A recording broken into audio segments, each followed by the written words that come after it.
better. Much better. And I got an auto reply from him saying that he's actually away from May 30th to end of this winter. So that's one reason that he also didn't get back. Yeah.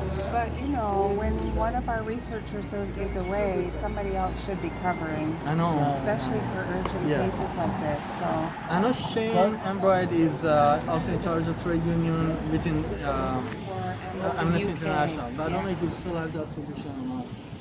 yes, he does. Yeah, he does, yeah. He was here 2 weeks ago. Oh, really? I got to meet him But for the it's first time. very surprising that Amnesty didn't launch any action, and they are very silent about this because as we talked before, Yeah.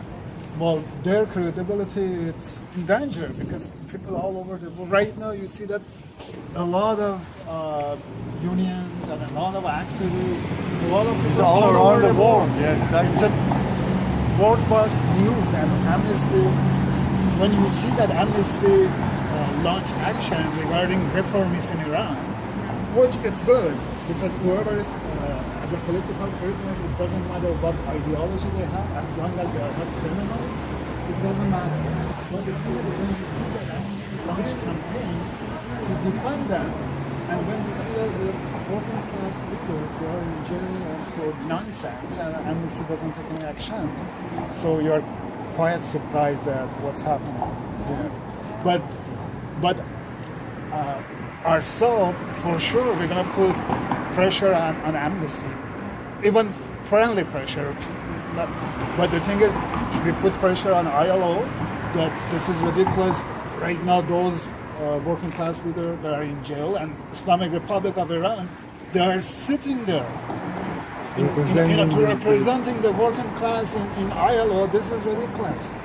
But we are putting pressure on them, and all over the world they are putting pressure on ILO too. But regarding Amnesty, the same thing, because especially because the conference, ILO conference happening from May 30th to June 10th. That's why there are lots of urgent actions happening throughout these 2 weeks because there are some operations agents are there. But also, I mean, they're sent quote-unquote delegates, so-called delegates that are actually part of the regime, but while we have people like Jafar Azim Zadeh in jail, a hunger strike, and also like Wahed bus worker unions are being persecuted. It's really urgent because also this particular hunger strike is also indefinite. It's almost time. And it's 40 days, that's not... And also the flogging is really alarming as well. That they repeatedly started using this flogging against workers, and and the other population too. Like they used like even people. Even in soccer game, can you imagine like if I go here and watching Raptors, and then they flog those people after the game, they arrest them because of like some incident in the game. They arrest them and they flog them. So it's not only the working class, but what we see that Amnesty for sure they are against torture. This is a torture.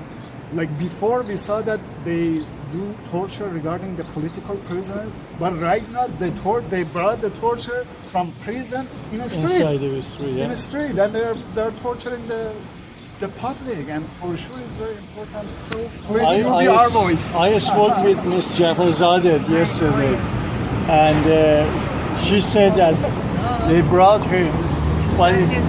That's right. That's right. And she said that they are not cooperating, and he is really in the bad situation based on the health, and is really looking for some action. So I'm not sure what. So may I ask you what's happened since Tuesday? Was any progress after Tuesday? Did we talk with you?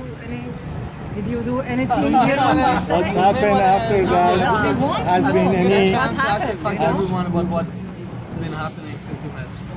So go ahead with whatever. I know that you are supporting us. I know that. Oh yeah. I know that, and your heart is with us. But the question is That's not good enough. The person I wanted to hear from, his name is Drury Dyke, and Fareed wrote to him today and found out that he's away until today. End of today. He's been away the whole week. So my question: how after a few days you couldn't find him? That it was your homework. But Farid could I find No, them. it was didn't on get a vacation bounce even back. before she said Yeah, that. maybe your system will check your spam. Actually, I sent to the whole team. Yeah. So I was there's a hoping chance that that, somebody yeah. else would. So is anybody back to you based on your? Is that kind of because summertime, or is kind of the message we have to take from Amnesty? In my experience, with this kind of very urgent issue, it's unusual. It is unusual. I think so. I am personally a bit disappointed. We are so disappointed. Is any recommendation we can take from you? That's what we could do. What would be the next step? Rory is now back, so he will be looking at his emails, and Yeah. I hope by Monday that's we'll his have good guys. something. You know what? We'll be back for sure. Not in demonstration, but we're gonna send delegates and we're gonna make an appointment and Yeah. And I'll follow with both him and Shane, and also the East Gulf department. Is it the department that is in charge of Iran as well, right? And we've been sending them regular emails as well, like mass emails, but usually the other organization also send similar emails requesting urgent action. That's why it's, I think that's one of the concerns that maybe they need to hear, that it's just because there's lots of different political activities and labor organizing happening in Iran. So when it comes to workers, but also the umbrella services, I need to do that.